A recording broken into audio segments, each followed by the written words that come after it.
Hey, welcome to another CorelDraw tutorial. In this video, I'm going to be doing a speed run of all of the tools on the left-hand side.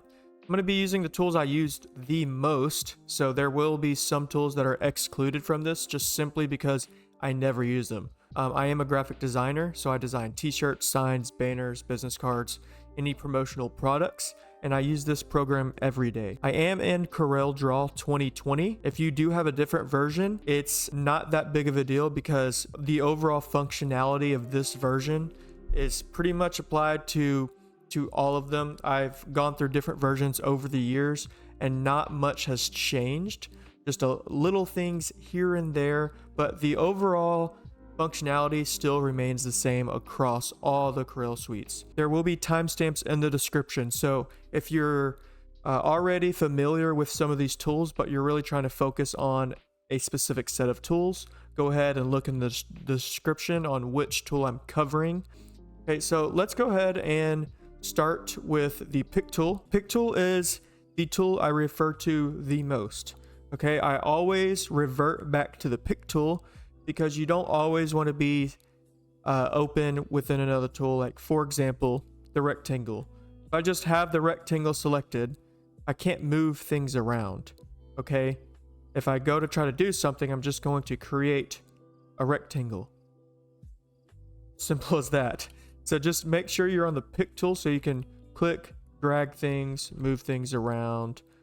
It's just the most universal tool, pick tool. The next tool is going to be the shape tool. Now, shape tool has a lot of functionality and I have some practical application here and I'm going to go through it. So with the shape tool, you can create a shape like this by starting out with any shape really. So let's go ahead and draw a rectangle just like that. And we're going to go back to the pick tool just out of habit, create a habit of going back to the pick tool. And I'm going to right click the square, convert to curves. And now we have a square that we can mess around with. Okay, now it's not so much a square, but we can add nodes to the shape and we can manipulate the nodes. We can delete nodes by double clicking, add nodes by double clicking on anywhere on the line. And we can click the line and change it to curves and make the line move like that. To change this to curves, move that around. We can do a lot of stuff with the shape tool. So start out with any shape and I would put this on top of the shape you're trying to vector and change the outline by right clicking a color tile. And now we can mess around and try to create the shape. Very straightforward. It does take a lot of practice, and this is how I first started learning Corel. I found a shape and I tried to replicate that shape or vectorize that shape. And this is literally all I did for a couple hours. It does get kind of finicky. It does take some time to kind of understand exactly how the process works. But let's go ahead and give you an example of a problem you may run into. I'm going to try to bring this arrow right here, match that. But this line is moving up here and it just won't work. All you have to do is go to the cusp node up here, click that, and now you can move each side independently from one another. Same thing with right here. If I move this, it's going to alter this one. So cusp node. And there we go. And this needs to be curved. Just like that. Curved. Just like that. And I'm not going to sit here and vector every little shape before your eyes because that's just going to make the video extremely long. So I'm just going to go by relatively quickly, not make anything perfect. But for example, you can see this side, it could be pointy just like mine, or it could be rounded. So we can go ahead and add nodes right here, delete this node, and then we can take this down to make it more round, just like that. Then we can drag both of them out like that. And you're going to use this a lot. So if you automatically, or if you double click an object that's converted to curves, you'll automatically be brought into the shape tool. So right now I'm on my pick tool. If I double click, I'm in the shape tool now. Now I can mess around. It works with any object. So if you have a text, let's just type real quick. Convert this to curves. I did the wrong thing. Convert to curves. If I double click, now I can move around the text just like this. It's not text anymore. It's now an object. So there's that. Okay. Same thing here. If you were to try to recreate this, you can start out with any shape, even a circle, just like that. Right click and convert to curves. And then we can mess around by adding new nodes and things like that. You get the idea. Now, if you don't have something converted to curves, let's say this rectangle right here, move this up, and you go to the shape tool. Now you can mess with the corners. That's about pretty much all you can do on the square or the rectangle. This is great for creating icons, like social media icons. So you have a perfect square right there, and then you can rotate the edges just like that, maybe a little bit more, and then boom, you can fill it in and then overlay something on top of it for a social media icon, an app icon. To create a perfect square, by the way, this is just a little side thing. You click and drag. If you hold Control, it creates a perfect square, just like that. If you hold Shift, it scales from the middle outward. Let's go back up. Hold Shift, scales from the middle outward. Hold Control, it creates a perfect 90-degree angle or perfect scaling. I don't even know what to call that, but you get the idea. Next thing is the text. How does the shape tool interact with text? It messes with the kerning. It is called kerning, the space between the text or the letters. So if you click a text, you can mess with the spacing just like that. This is good for subtitles. So say you have, this is the logo name or something. You have a subtitle just like that. Let's change this to uppercase and make it smaller. We can center it, and then let's actually change this to the center. Then we can scale like that. Mess with the kerning just like that. If you change it to the left, then it will space out from the left, starting at the left. The middle, it starts at the middle, just like that. Okay, so there's that. You saw me earlier mess with the text. If I convert the text to curves like this, I just did shortcuts. Then you could double click, go into the tool, and then you can delete any nodes just like that. Or you can mess around with nodes, make the text bigger, alter the text however you want, things like that. So that's how you manipulate text. It also applies to several words or paragraphs. You can mess with the kerning between it all.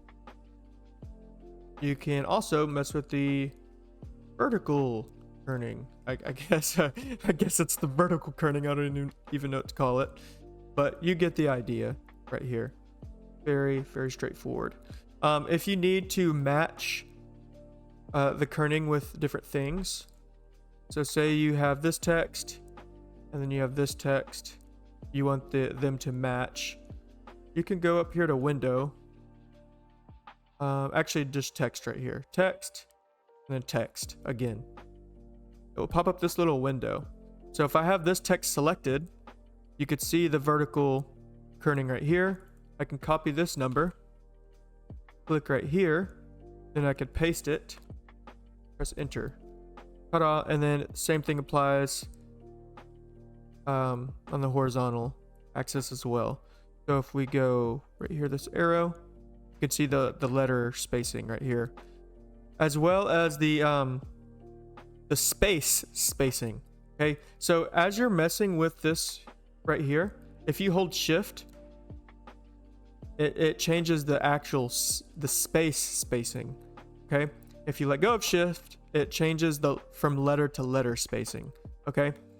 So we have the actual spacing and then the letter to letter, just like that. Okay. And then it's all affected in these numbers right here. And you can copy these numbers over to a different paragraph or a different set of text. And that's how you can apply kerning to kerning. Let's exit out of this. That is the shape tool. Within the shape tool, I don't really use any of these. I do use smooth from time to time, and I'll give you an example of when I use smooth. Let's zoom in. This has been quick traced. Okay, quick tracing is very amazing tool that saves you a lot of time. Say you want to vector this, but you don't have the time to vector it. This is somewhat of a low quality image, but you can still quick trace this. If I click it, trace bitmap up here, quick trace. It automatically vectorizes the image just like that. Now, it's computer vectored. It's not perfect. You can see if let me delete this. On the right hand side, I have the same exact thing. If I zoom in, you can see there are some imperfections. Like up here, there's just some imperfections. So it doesn't look clean. This is really seen in text. You can see some major imperfections in text. Let me bring over this image right here. Okay, let me give you an example. If I vector this, quick trace, you can see that the bees, like it just looks bad. It just does not look good. Same thing with the CNN. You can see there's just major imperfections here. Okay, but it is a vector. It's just there's major imperfections you see right there. Let me just delete that. So a way to clean this up, you typically don't want to do this with a logo or something. You want the exact logo. But something like this to clean up, you can go to the shape tool, go to smooth, and now if I hold down right here, you can see it smooths it out. It smooths out the corners like this right here, smooths it out. Click right here, smooths it out, just like that. It's pretty easy. You can slow down the smoothing process as well. Up here, here's the time at which the rate, speed at which the effect is applied, and also the radius of the actual tool. If I hold shift and then I click and drag, it's a shortcut to scale your tool just like that. Okay, so I noticed the bigger the tool is, the more drastic it I don't know, it smooths. So yeah, but if I make it very small, not going to smooth as drastic. So anyway, so like stuff like this, you clean it up just like this, smooth things out. That's the smooth tool, and everything else I rarely use. Now I'm sure there are some functionality to it that could actually probably help me out a lot. I just haven't been through it. So let's move on. Let's go to the crop tool. Crop tool, I mean, most people use this just outside of graphic design programs, but it's very easy. You just crop a logo you want. If I immediately go to the crop tool now and I start cropping away, it's actually going to crop my whole canvas. So you want to make sure you have the item you want to crop selected. Let me give you an example. Say I want this logo. I click and drag, and then I double click inside. But look, it cropped everything. So let's just go back. Let's go to my pick tool. Let's select this, and I want to crop this middle logo. So click to crop, click and drag, double click. There we go. Say I go back. Let's say I want all of these logos. What you can do is you're going to have to duplicate this 9 times. Okay, so there's 2. Let's just do 3 so you can get the idea. Crop this one. Go to my pick tool, select this. Go to my crop this one. Not gonna do it perfect. I don't care. I'm just trying to give you a sample. And crop this one. Now we have 3 logos, just like that. Now they're not vectors, of course. You can quick trace to whatever, re-vector them from hand. But you get the idea from the crop. You can also use the crop this way through the shape tool. So say I have a mock-up I want to use, but I don't want to see this dude's face. Let's go to the shape tool. Let's click and drag, and let's hold shift and drag this down. If I let go of shift, I'm kind of eyeballing it. If I hold shift, it maintains straight lines. Let go. Then I can go to my pick tool, right click, crop bitmap. Technically the bitmap is still behind there, so I can actually add a node to this. Add another one right here. And so you can kind of see what's happening here. But if I crop this, it will actually get rid of it completely. So now if I go back to my shape tool, I just cropped it. Nothing exists in there. That's it. All right, so that's crop, and then same thing here. You know, let's crop. If I hold control, it creates a perfect square, and then you can move it around. This however you want to do it. Click and drag and move it around just like that, and then double click or press crop to finalize. Boom. That's the crop tool. Within the crop tool, knife, virtual segment delete, eraser. The only one I use is the eraser. Everything else I do not use. So the eraser I actually do use quite often if I have a large design of tons of different objects. Let me just give you an example real quick. All right, tons of different objects, and let's just give them all a color. I can erase everything by highlighting all, grouping it together. Now it's all one group. I can go to the eraser, scale it down, and then I can erase through every single item just like that. And then I can ungroup it. There you go. So I mean, this isn't the only application of the eraser tool, of course. You can erase this, I believe, if I just click X, just like that. So I do use the erase tool. Yeah, there's that. It's pretty self-explanatory. Erase, I think, is in just a standard art program that comes with Windows. All right, let's go to the zoom tool. I never click on the zoom tool because it's already incorporated into my scroll wheel. So I rarely use the zoom tool. However, when I do use it, it is for a situation like this. Like if you're looking at my computer and you zoom in, let's say you want to go zoomed in more because you don't want to see this white on the top. Okay, now it's cutting out the logo. Let's zoom back out a little bit, just one zoom out.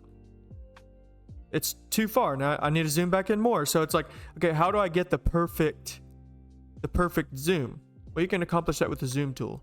So let's click the zoom tool and we can show exactly what part of the logos we want to see. So I can click and drag. And now it's zoomed in exactly where I want it positioned on my screen. If I only want this eye right here, zoom in, it's just on the eye. So that's just a quick application of the zoom tool. However, I rarely use it because like this is perfect for me. So yeah, there's the zoom tool. Let's go to the freehand. Let's go back to this. Remember that rectangle we started with? Well, instead of starting with the rectangle, you can simply start with the freehand. Okay, click and drag, go over exactly where you want to vector. Make sure you connect. If you don't connect, you'll have some problems. So let's go connect right there. It's connected, and you can be sure it's connected by filling in. If it doesn't fill in, let me give you an example. Like that. If I try to fill this in, nothing's going to happen. I clicked red, I left clicked red. This should fill in, but it's not because it's not connected. If I go to my shape tool, then I connect them, then it automatically fills in. Just like that. Okay, so we can go back to this. Let's change the outline to this color. And then we can go back to our shape tool. Then we can mess around. And we can edit the nodes. We can add more nodes just like that. But this is much easier than starting off with a square. You already have the general shape of it. You can mess around and make you can make your designs a lot quicker using freehand. And of course, you don't have to make it perfect, because you could just go back into your shape tool like I'm doing now and just edit each individual node just like that. So that is the freehand. I don't think I use the freehand for anything else. I will use it for, I guess, like simplifying things. So for example, like this right here. Let me just quick trace this really quick. Just like that. So you have all of this distress on it. I could go to the freehand, make the distress like that. Let's just do 3 little pieces of distress, or 4. There we go. I don't think this one's connected right here. No, it is. Okay, cool. Okay, so we have these pieces of distress. Let's drag them over. Looks like it was about right there. And let's fill it in with black. And boom. We can group this distress together too, so we can move it around if we need to. But you get the idea. I can freehand all of this distress and then move it over. And then I have it right here. Then I can simplify it. Let me ungroup all of this. So all these items are separate if we weld them together. If I press W, now it's all one object. You can also weld by right clicking, and then actually it's not right click, it's up here in object, shaping, weld. I've made a hotkey for W. You can see one of my videos on the shortcuts you need. I'll have the link of that in the description as well. So anyways, there is this. We have this welded together. And we can simplify this by pressing S. And now we can delete this right here. There we go. So that's kind of what I use freehand for as well. Let's look at the other tools within freehand. Bezier. I do use Bezier for straight logos. Let me give you an example. Baskin Robbins logo. Let's copy this over. Just like that. Let's pretend like you're going to vector this. Of course, you can start with a square just like that, or you can start with a Bezier. You just click, click, click, click, and connect. Ta-da! There you go. Now, Bezier is kind of skill-based. So you can do it with the curves, but it's kind of hard. So you click, and then you click, and then you drag like this. And then you click, and then you drag. It's kind of weird. I'm not very good, but there are artists that can make a whole design just like this, and it's kind of insane how they do it. I don't really know how they do it, but it's just everywhere you click creates a node. So you can literally do something like this. Then you can go back, change everything to curves, and then edit the nodes this way. Just like that. You get the idea. But Bezier is pretty cool. So if you have like a lightning bolt or something and you need to design, you can just go to Bezier. Boom, boom, boom. Just like that. Something super simple like that. So anything with a lot of lines, Bezier is very useful for. Everything else I do not use. Again, may have great functionality. I'm just ignorant of it, and I don't use it on a day-to-day basis. Next tool, artistic media. Right here. Never use artistic media. I have no use for it.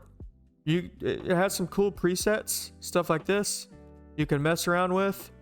I don't care for these shapes. There's a lot of imperfections. I'd rather just create my own from scratch.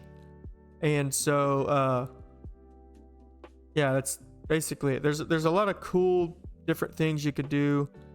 I just don't care for it. It does get kind of finicky because I don't think this is, yeah, there's a bunch of different lines. I'd rather just create my own thing from scratch or find a preset template somewhere on the internet. But again, it has some cool use. I just don't use it. But let me show you what I do use. If I need a quick straight line, if I hold artistic media down, smart drawing. I just draw a quick straight line like that and it automatically makes it straight for me. It does not have to be perfect. Angle, like that's as simple as that. And then I can use this for a bunch of different lines. Just like this. Ta-da. I just press Control A to create the spacing, make it equal. And then you could do that. And then something like that. Boom. There you have something to write on. So that's what I use the smart drawing for, is just straight lines. Use them for crop marks or whatever. Anyways, let's move on. Live Sketch, I don't know what that is. I don't have an iPad to draw on. Maybe you can use that. I don't know exactly what it is. Next is the square, the rectangle. Rectangle tool. Rectangle tool I use every day for brief moments at least by double clicking it. It creates a rectangle around my canvas. That's about it. Then I can align things to my canvas how I'd like. Just like that. Press L. Press R. T, B, C, E. If I don't have a rectangle and I want to align something to my canvas, the only tool or shortcut I can press to do that is P. Otherwise, I don't have anything to, I don't have an object to grab on. So if you double click the square tool, it creates a square around your canvas. Besides that, of course, you can create squares like this. And then you can mess around with the shape tool, mess around with them how you need to. Things like that. So that is the rectangle tool. And within the rectangle tool, 3-point rectangle, sure it's useful, but I don't use it. Let's go to ellipse, aka circle, oval, whatever you want to call it. You click drag, simple as that. Click drag, click, hold Control, creates a perfect circle, just like the square. Same thing from the scalability point from the middle. Scales from the middle if you hold Shift.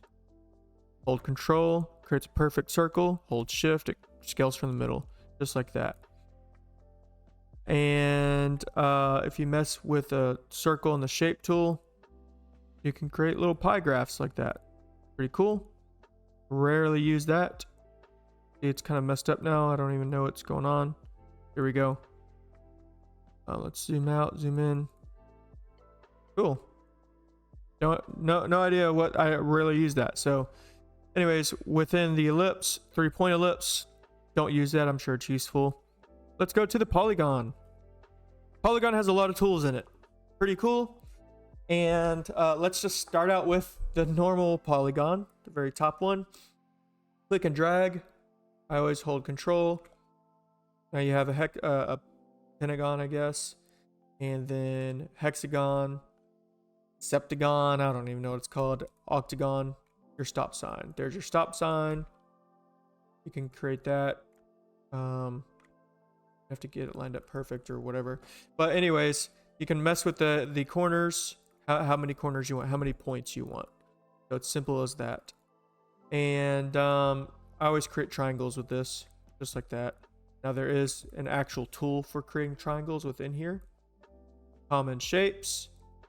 And then you have a triangle tool right there. That's a right triangle, but you have other triangles down here. So just like that. Also within common shapes, we were just there. I primarily use this for the heart. Everything else I just create by hand because rectangles are pretty easy to create. So you have the heart right there. You can convert it to curves. drag this up, give it a little bit more curviness, I guess. This heart doesn't look that appealing to me. But anyways, so there's that. Then you have the star, simple star. You can create more points on the star. And you could create how like deep you want the edges to go in. You can see what I'm doing right now. Even though my descriptions may be horrible, you get what I'm doing. You see, I would just experiment around with this. Don't even know what the difference between star and complex star. Draw stars that have intersecting sides. Okay, cool. That's new. Cool. And let's go to 5. Cool. Anyways, so you get the idea there. And once you have a star, of course, you can convert it to curves. It's like this. And then you can mess around. Anything like that. So there's the star. Then let's move on to the spiral. Don't use the spiral. Common shades, I've already explained that. Impact tool. Impact tool is very cool. You can make different designs like this over here. Any circus designs. Backgammon. Never played it, but I'm just trying to think of, you know, stuff you can use these lines for. So you just click and drag. And right now I have it set to parallel, but you can do radial. Just like that. Let's go to the pick tool so we can move it around. And then you can mess around with these numbers up here. It is kind of weird. I would just start clicking them just to kind of see exactly what you're doing. Then once you have it to where you want it, you can right click, convert to curves. I believe you can ungroup it. Yeah, there you go. Then you can move each individual thing around. So that's the radial impact tool. It's pretty cool. Of course, you can take away how many you want. I think I'm doing it. Oh, I just added more actually. Just gotta experiment, mess around with it. Yeah, there's a lot of cool stuff you can do, but it is kind of finicky. It does take a lot of memory, it seems. And I've typically only used this for backgrounds and things of that nature. So, but it is useful when needed for sure. And then of course you can create stuff like this, with the transparency circle. And then yeah, same thing applies to here. You can mess around with how many spikes you want. Kind of weird. Have to let's see. Yeah. Let's increase this. And then you'll see more spikes come through, I believe. Maybe not. Yeah, I don't know. I think I would just restart on this because now it's jacked up. It's jacked up. So anyways, I'll just go back to this. Draw. There we go. And then you can increase the size. There we go. Okay, so the further down you go. Yeah, this is weird. I don't know why it's doing that. It might be because it's too small or something. Or I can go to the tool right here, drag it out. You can mess around with it. You get the idea. It's kind of weird. I don't use these too often, but again, it's useful. It's useful at times. Okay, so there's that. Let's move on. Don't use the graph paper. I just don't use it. Let's move on to the text. All right, text. I use this all the time because most designs I work with have words. I make business cards, make different forms for things, so I use text a lot. It does take a little bit to get used to. I remember first learning text, it was kind of annoying. Okay, big thing is if you click and drag, you're going to create a text box. Okay, so if I click text box, click and drag, text box. This box just confines your text to the box. Okay, so confine text to the box. And let's copy, paste. Well, that didn't really, you didn't get my idea. Let's just keep on pasting it. just like that. If I click the box out, you can see what it's doing. Confines the text to the box. So if you have a paper, 8.5 by 11, let's just say it's something like that. You have this right here, and you can only have text like this, probably just like that. Then you can create 2 boxes just like I have, and then you can mess with the font sizing, things like that. This isn't an 8.5 by 11 because my scale, I don't want to mess with my canvas, but you get what I'm trying to do. I rarely use a text box unless I, like I said, am working within certain limits, but I always just click instead of clicking and dragging. I just click and then I start typing like that. I don't like text box, they're annoying. And so once I have this, I can mess with the kerning, I can mess with the spacing, change the font to whatever I want.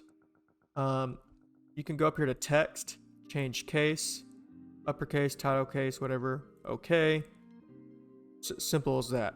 So that's how I use it. And then you can of course click, drag, and duplicate. Hold shift, drag, duplicate, just like that.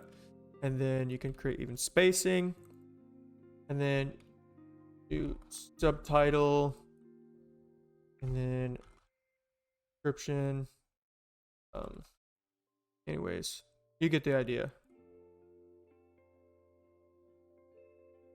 Text tool, I think that's all. I have used table before, but I do not like the table. I typically end up making my own table so I can center things, because like right now I can't really center, like let's say I have this circle, trying to center it just to this thing. I guess I could mess around with some of the, yeah, see, I just don't like it. I don't like it. I want it right there. So I ended up just creating my own squares, just like this.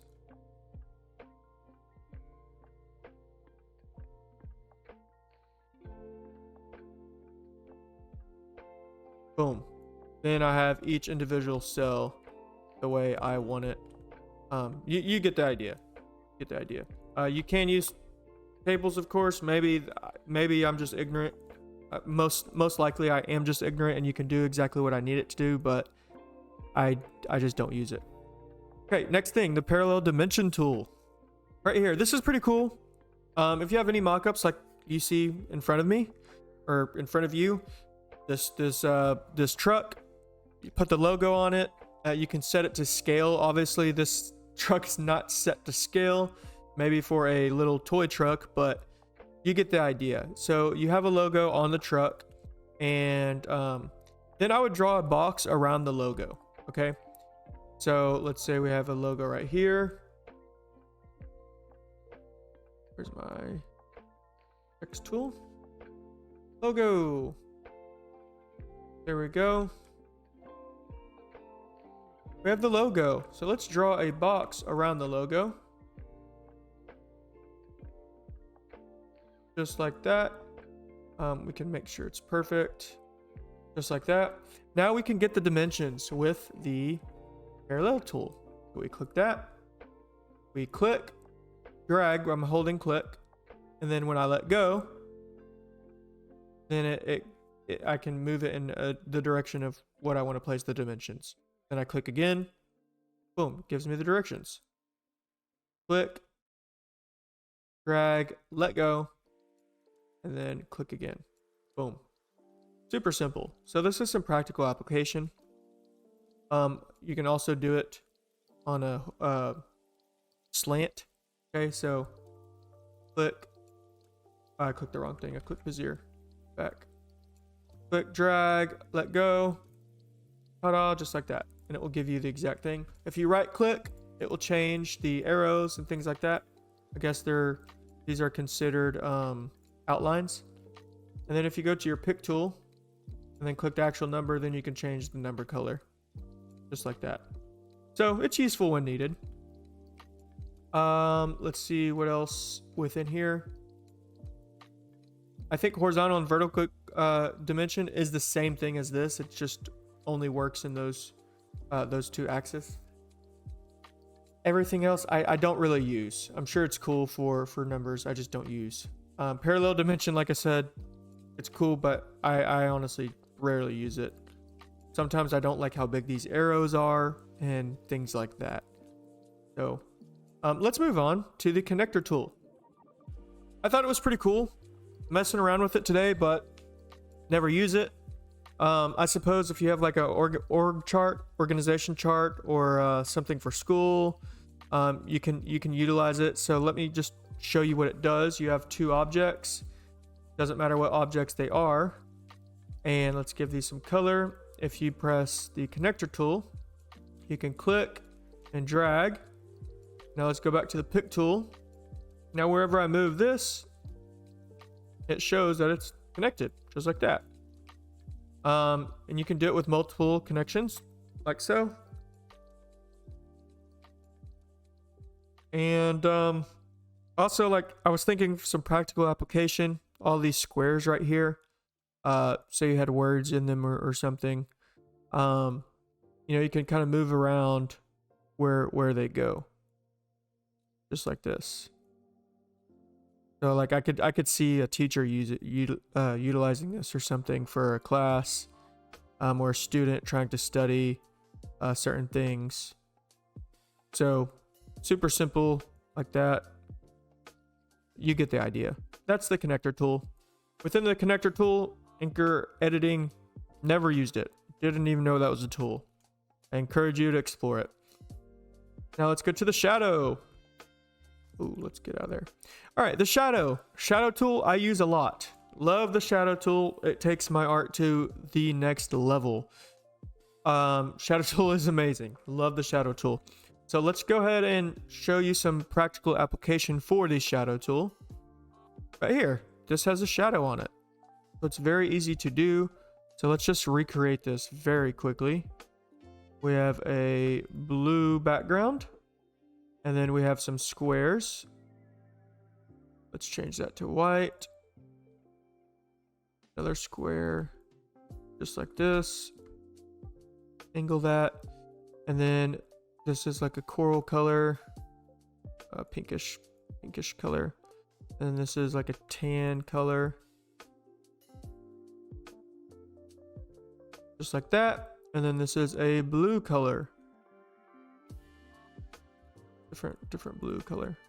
There we go, something like that. All right. Now we have another bigger square right here, and then this is, let's just pull the exact color, just like that. Boom, and then let's center this, and then now we're gonna angle all of this, just like that. Let's scale it down. Ta-da. And it's not exact, but you get what I'm trying to do. Let's kind of move these around so we can make it look a little bit more like that. Maybe this is still bigger.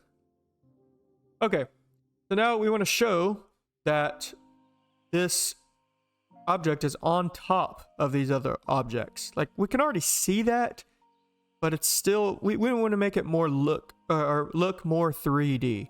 Okay, so let's click the square, something we want to give a shadow to. Shadow tool. And you can mess around with these different presets. I always use the small glow. Always, just like that. That's not the color I want. So let's just change this color. It's in CMYK right now. Let's just go to the color eyedropper and then select RGB. Ta-da! And now it's like, it's really popping off. So, but it's still not as realistic. It's way more drastic than this. So what we're gonna do is we're gonna make the transparency of the shadow less. So right here, we're decreasing the transparency, or I guess increasing it, depending on how you look at it. And now it's way more subtle, and it gives it a pop-off effect. Let's increase it so we can see it temporarily. Now this is the feathering. This is how big the shadow is. Okay, so if we increase this, you can see how big that shadow is. Same time, if we decrease it, very small. So you can give it a sense of depth, like how high is this off of the background. So let's make it something like that, just originally what it was, 20. And then let's decrease this to something like that. And there we have it. That's how you can add a shadow, something like this. Now it's the same application here. It's just each square has different shadows. So if I create this very quickly, it doesn't, I think it does have a gray background. And let me, I will show you something new with the shadows too, so I'm not doing the exact same thing.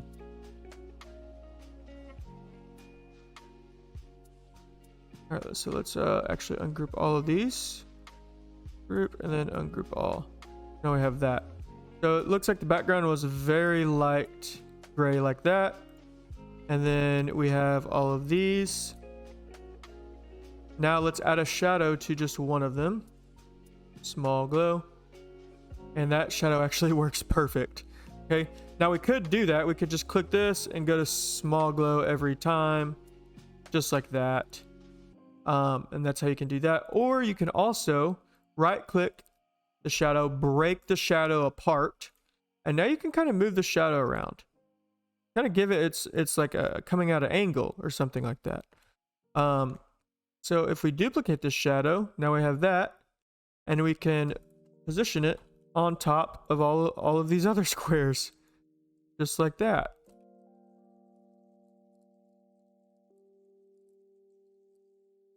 Boom. And now we can just send these back a couple layers, just like that. And these shadows may be too noticeable, I guess. So what you can do is highlight out everything, just highlight just the shadows. It's still, oh, these shadows are grouped. Break shadow group apart. I think this one, and I think that's it. Yeah. All right, so boom. All right, now we have just the shadow selected, and then we can just change the color altogether. You can change it to whatever you want, but for more realism, something like that. There we go. And then you could put each individual logo on. It just makes it look more professional. And then we have this. So let me just show you what they did here. We have a logo right there, and you want to make it pop off of the thing a little bit. Let's take the exact color. Let's give it an outline, a white outline. You can't really see it. Let's make it this color right now so we can see. All right, that works. And then let's go to shadow. And then instead of going to the preset, we're just going to click and drag. Just like that. And then we can change the color, of course, by clicking and dragging a color onto it.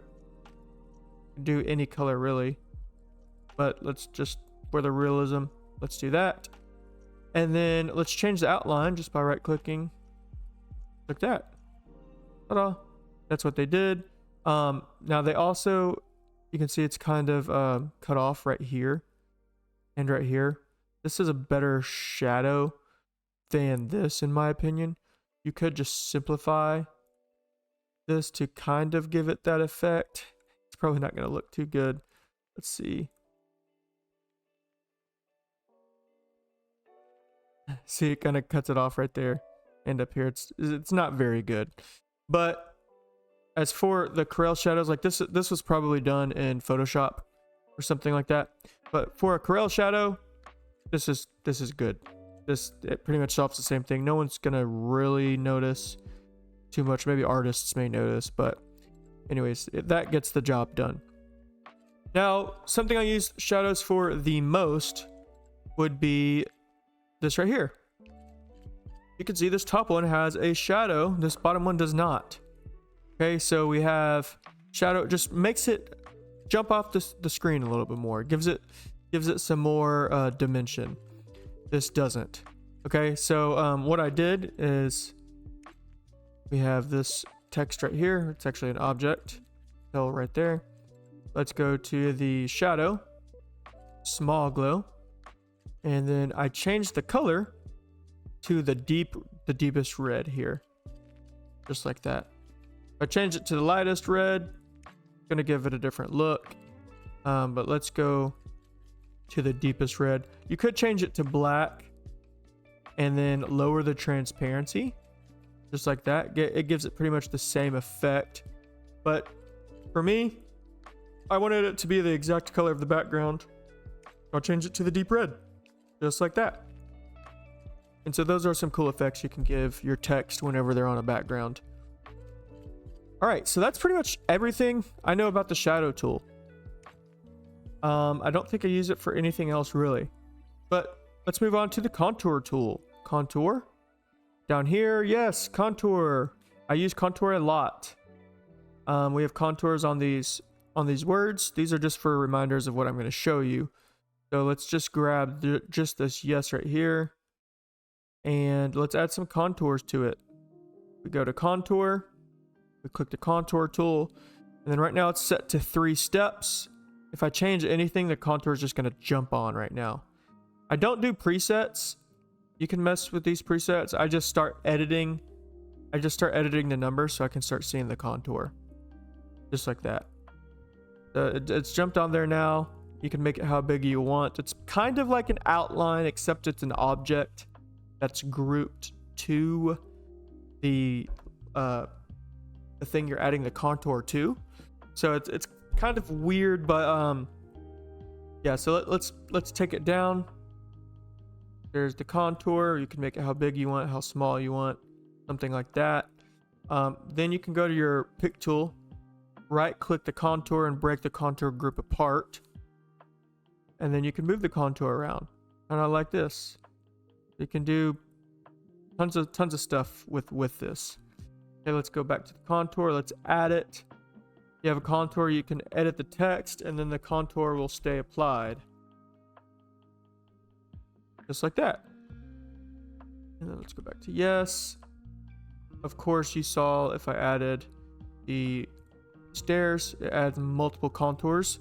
Now, I don't really like these because my multitude of contours typically vary in size, and these remain the same size every time you scale.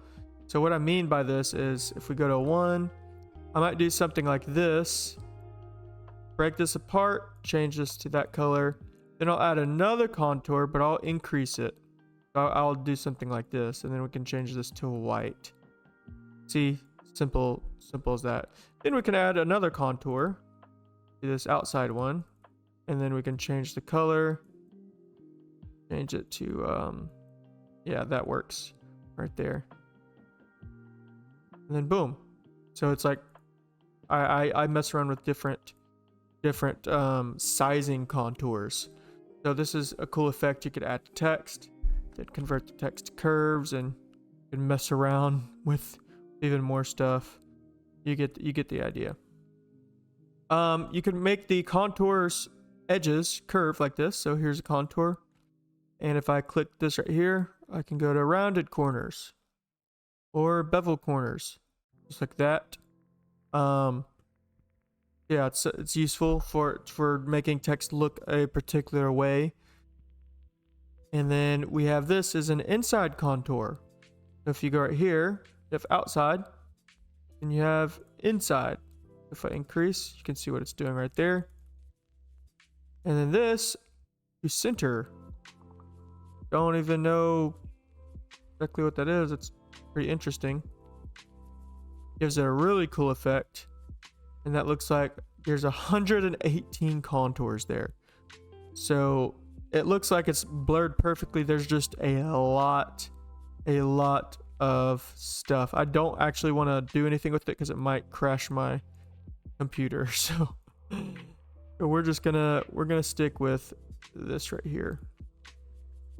And clear contour if you just want to get rid of it altogether. And there we go. So that's contouring. Super cool, super easy. And let's move on to envelope or enveloping right here. I don't use blend. I don't use distort. I'm sure they're cool. Envelope I do use a lot. So you can make, you know, some sports teams look pretty good. I'll show you how to do it. You click a text, or it could be anything really. It doesn't have to be a text, it can be an object. And let's go to envelope. And then we could start by clicking like this bottom thing right here, this bottom node. And then I always compare to the single arc mode and I click it. If this is not selected, then here, let me go back to show you. Okay. When I move it around like this, it doesn't do what I want it to do. I would have to mess around with these. So what you can do is you can go here and press single arc mode, and now whenever you move it up, it makes everything so much smoother. And I always you can hold shift to make it like that, or you can hold control and it brings it up like that. Super simple. This is good for like putting words on ribbons or something like that, or just angling the words in general, then putting it across the front of a shirt.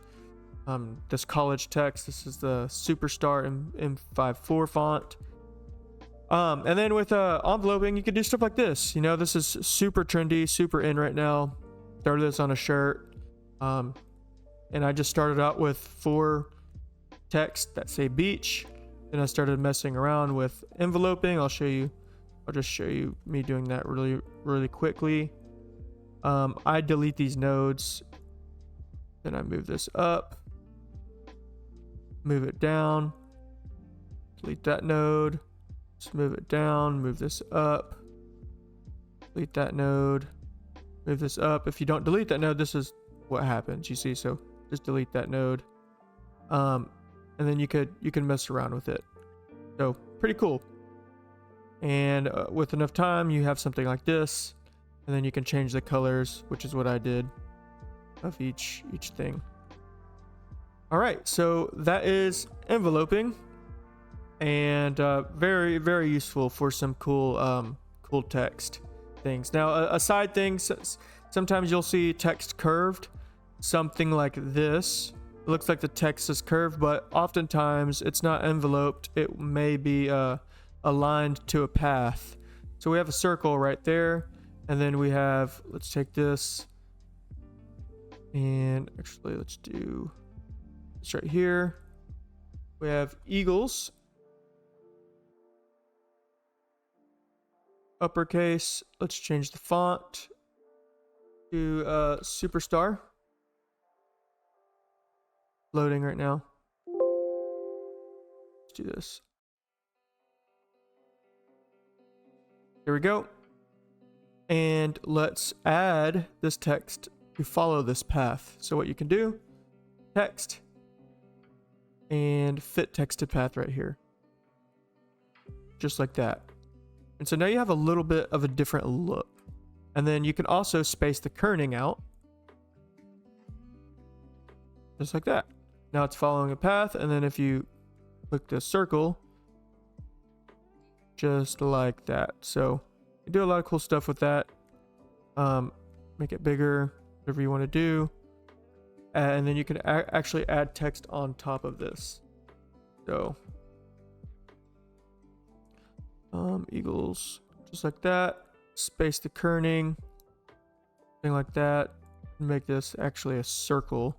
And change the dimensions up here. Let's go 6, and then 6, and mess with the text, just like that. So something like that. And then you can convert this to curves. Get rid of that circle, and then maybe throw a star in there or something. Boom. Super cool stuff right there. Okay, so we have that, and let's move on to the next set of tools. Block shadow, extrude. I don't really use these. I do use block shadow every so often, so I'll just show you how to use that. On block shadow, let's click this eagles right here, and then we just click and drag. just like that. Let's change the color of the, boom, click and drag. Super easy, super simple. And then let's go to our pick tool, right click, break block shadow apart. Now we can move the shadow around, change the color. You could have changed it within the tool, but I like doing stuff like this. And then we have this, and then you can add like an outline by right clicking, make the outline a little bit bigger. Let's change the color. So you can add a lot of cool effects to something like this. So there's that. And then we can go to the next tool. Transparency. Transparency is pretty cool. There's a lot you can do with transparency. It does get kind of complicated, so I really encourage you just to experiment. That is the best thing for you to do with the transparency tool to learn it. So let me just walk you through some practical application of transparencies. Primarily using them for stuff like this, you know, gradients. You can overlay this on top of something. So say you have a logo right here that has a multitude of colors.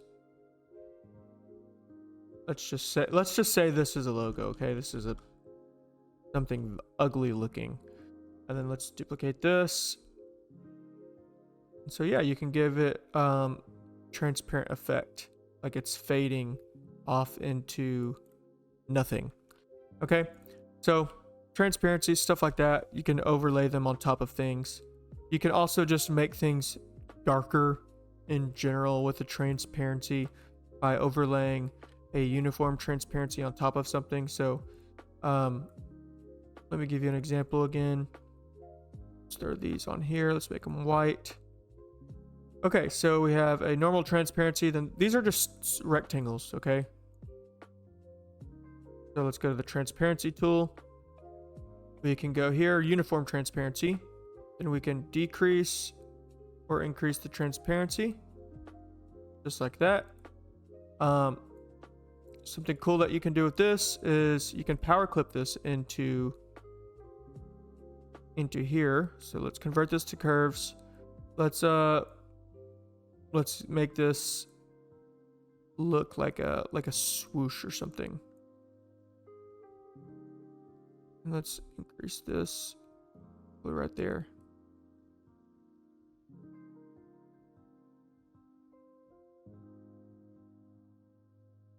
All right, something like that. You can mirror it on the other side, and then so it's white right now. And then we can decrease the increase the transparency and make it look something like that, or increase it, however you want.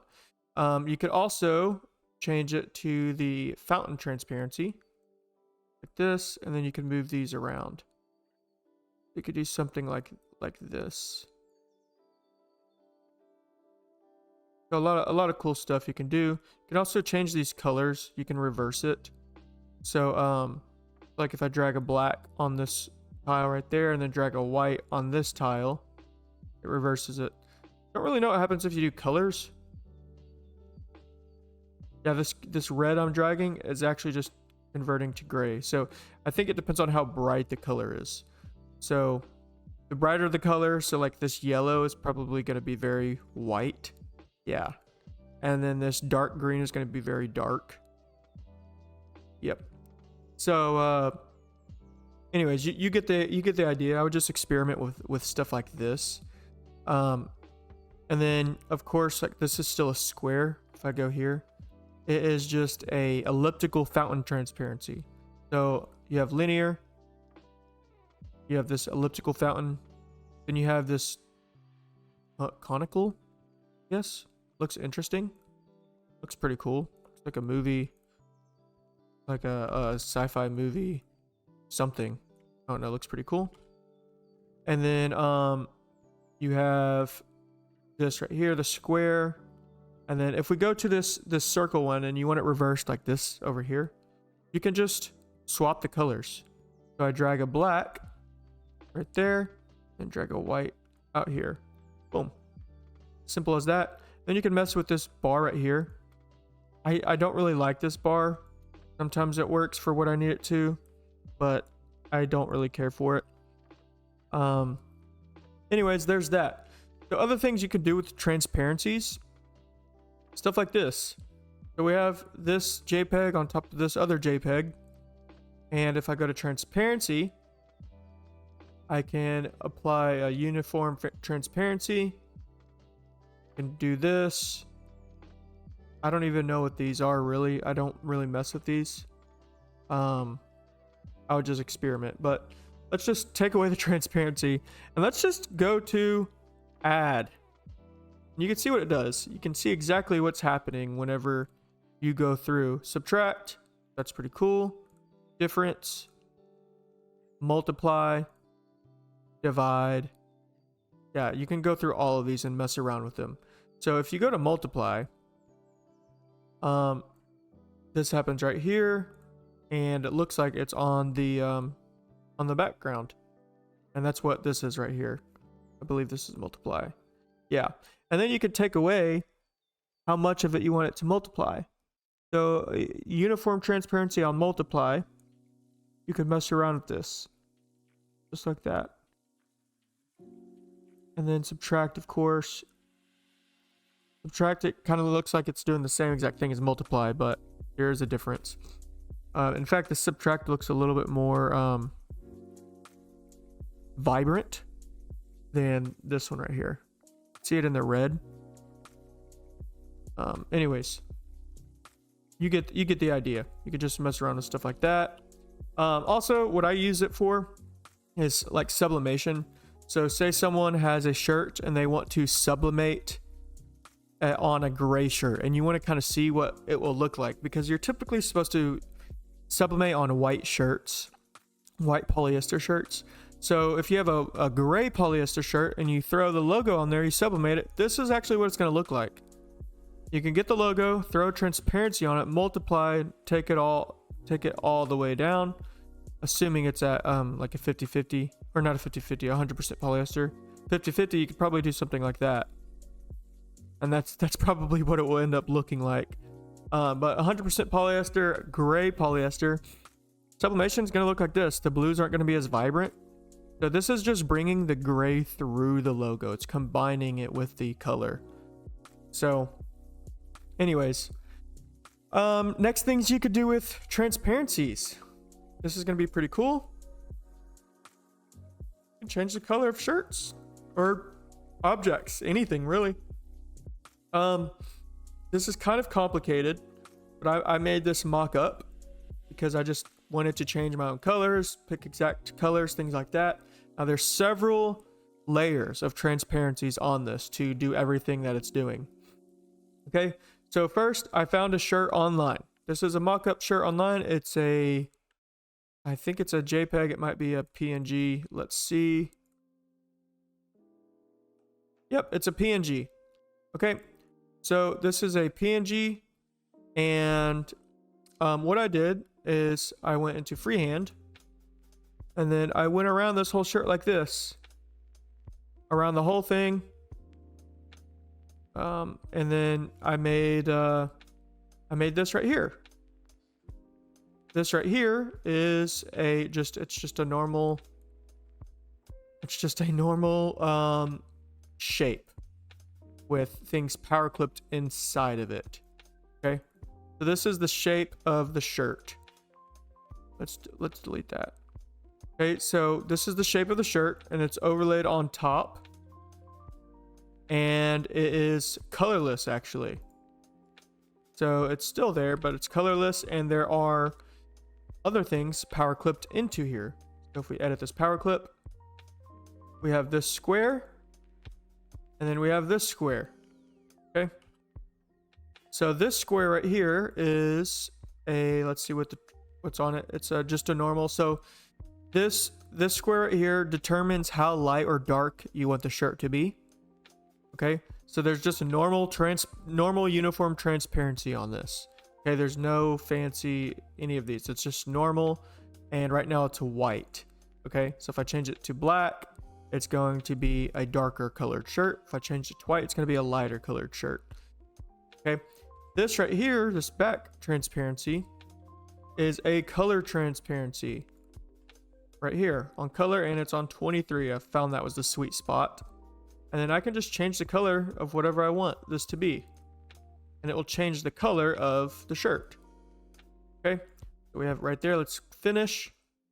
And then lastly, this is a let me scale it down. Just a normal square, but it has a transparency of overlay on it, and it's at 0.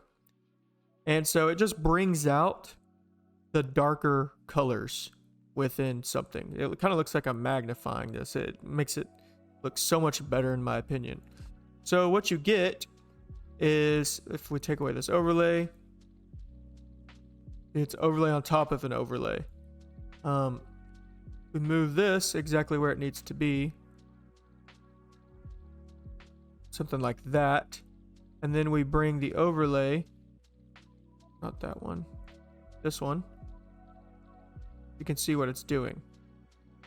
We have several different layers. And then if we go into the power clip like this and we change this color, let's change it to like this coral or autumn orange, and finish. Now we have an orange shirt. And if we change, remember there was a lighter here, let's do this. We edit this power clip, and then we go into this light. If I make this dark, it's going to make it a darker colored shirt, very dark. So let's hold Alt, and then I can click into the power clip. So now we're editing that darker color. Make it white, so we can make the shirt how dark or light we want, or we can take away it completely. Now it looks like that. So let's add some white to it, make it a little darker, just like that. And that is how I made a mock-up with transparencies. So a lot you can do with transparencies. And let's move on to the next set. There's no tools within the transparency tool. It's pretty robust. There's a lot you can do with it. At the same time, it's pretty straightforward and simple. So let's move on. We have the color eyedropper tool. Beautiful vacation. So it's pretty easy. I just pulled an image from Google. I threw a transparency square on top of it, white. You can see right here exactly what's going on. And I typed out beautiful vacation. And then I just got the color eyedropper tool right here. And then you can find the exact color you want. So let's say we want to make this color like this light blue up here. You can do that, just like that. I thought it looked better darker. So I found a darker blue in these mountains over here. Just like that. And this is a dark green. I just found it in here. So as soon as you click the color eyedropper, it brings you into the paint bucket, and then you can do stuff like that. So you can add color to whatever you want. So yeah. So there's that. Color eyedropper tool is pretty straightforward. Attributes, I don't even know what attributes eyedropper is. Never used it. The color eyedropper is also found in a lot of different stuff. So if I click something, let's say I'm adding a contour. Okay, this right here, let's add a contour. And I can go to change the color of the contour, the fill color. If I don't know exactly what color I want, I can go to the color eyedropper tool and pick any color on the screen. So like that. I don't like that, of course. It looks like crap, but there we go. You get the idea. The color eyedropper is very useful to pull exact colors. Let's move on to the interactive fill. Let's just go to interactive fill tool. You can click something and then you can mess around with gradients, color gradients. So this looks like there's a transparency on it, but there's not. It's actually the color white and the color grayish charcoal black. So we can drag red over here, black right here, and there we go. Kind of have some of the same functionalities as the transparency. You know, you have the radial, conical, I guess, and that right there. But what I like about this is you can press this circle reverse fill, and it just reverts it just like that, or reverses it. So anyways, you have that, and then you can just make it a uniform fill, completely fill it in. You can go into the color wheel by going up here, and then this right here. It's not a color wheel, but just this. And then you can mess around with colors. You can add exact values. You can change the color format. So CMYK, and give it exact things you want. So I'm going to change it to like a blue, just like that. Maybe a navy blue. Ta-da. So yeah, something super simple. Smart fill. You have a bunch of overlaying objects. So you have these circles, and they're just laying on top of each other like this. Say you want to fill like this interior part up, and you click, you drag a color, it fills in the whole circle. Like how do I fill that? I don't want to have to redraw this. So you go to Smart Fill right here, and then you just click, just like this. Now you can change the color individually of everything, just like this, and then boom, you have different. Yeah, it's pretty straightforward. These are just a bunch of squares, and let's duplicate this. Ta-da. Now we can go to Smart Fill, and we can fill in exact squares that we want, just like that. And then it actually adds that object on top of it. So these are new objects now, just like that. Those squares are still existing. So that's Smart Fill, super useful for creating logos and changing individual colors. I don't even know what all those circles are over there for. Import and export a file, downloading fonts and vectors, saving time. Let's go through that very quickly. Let's say you have a logo, this logo right here. You want to export this, so that way you can email it to someone.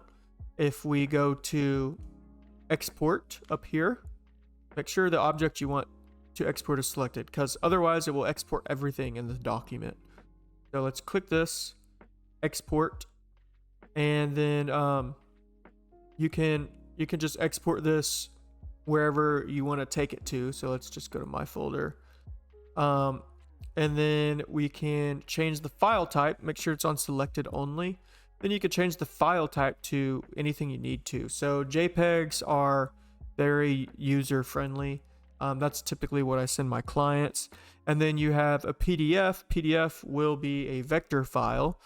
SVG is a vector file, EPS vector file, AI vector file. But you can also, if you don't see the one you're looking for, you can go to a PNG, something like this, Photoshop. But so like a PNG. But let's go to the JPEG, one I use the most. Okay, let's export this. And then I always change this to high quality. It never works the first time, so I always do it twice. And then you can scroll down and mess with the resolution. And 300 is typically the max. You can up this even if you want. But just look out down here for your file size. I try to keep it around 1,000 kilobytes or 1 megabyte. Now I've sent files that are way larger than that, 5-10 megabytes. But just for the files being user friendly and conserving space, try to keep it around 1 megabyte or less. That's what I typically like to do. If this number's coming up and it's huge, then just scale your artwork down. Maybe you're working in feet, maybe your dimensions are in feet. So change that to inches, scale it down or whatever, and just you can mess around with stuff. Now, if you export this and it's not a high resolution, so let me show you. This is where I exported it, down here, right here. See, it's still super blurry. Well, this was blurry to begin with, but this is even more blurry. That just means the resolution was terrible. So you can actually increase the size of what you're sending.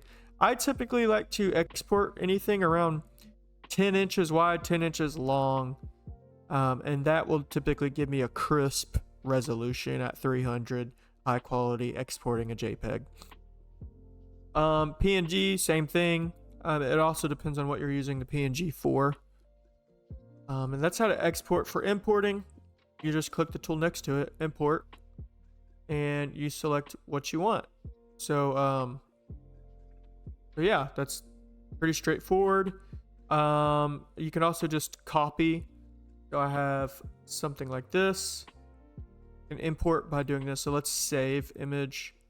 Let's save it to my downloads. It's just a PNG. And then let's import.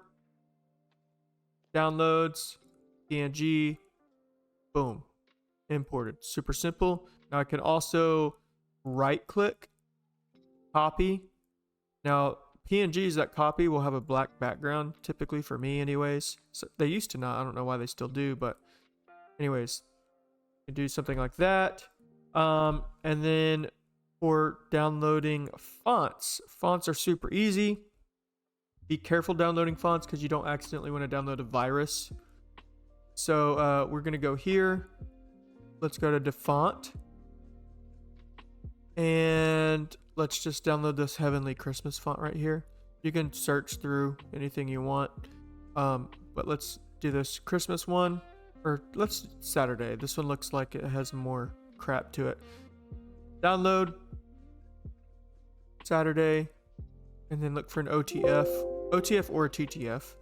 Then double click that OTF, install, and you can exit out of this.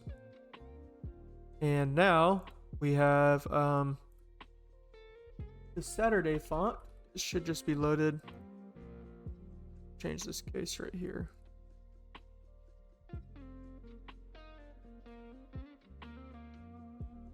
Boom, Saturday font. Super simple. And that's pretty much everything I can think of. Oh, downloading vectors. One more thing. Whenever you're looking up or you're designing something, typically you want to use, you want to save some time and use things that people have already made.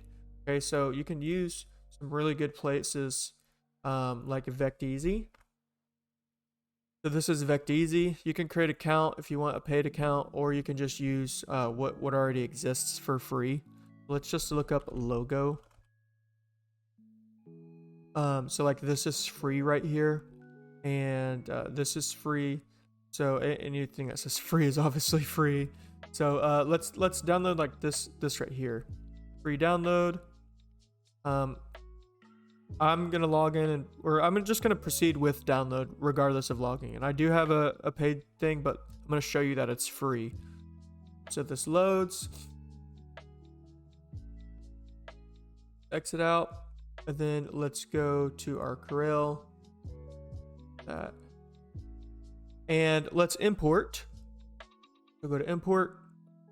Then we just did this one. I'm gonna extract this right here. You could probably just click into it. No, yeah. So I'll just click into this, and then we have the EPS right here. This is the vector, and then I clicked it. It's loading, waiting to import itself, and there we go.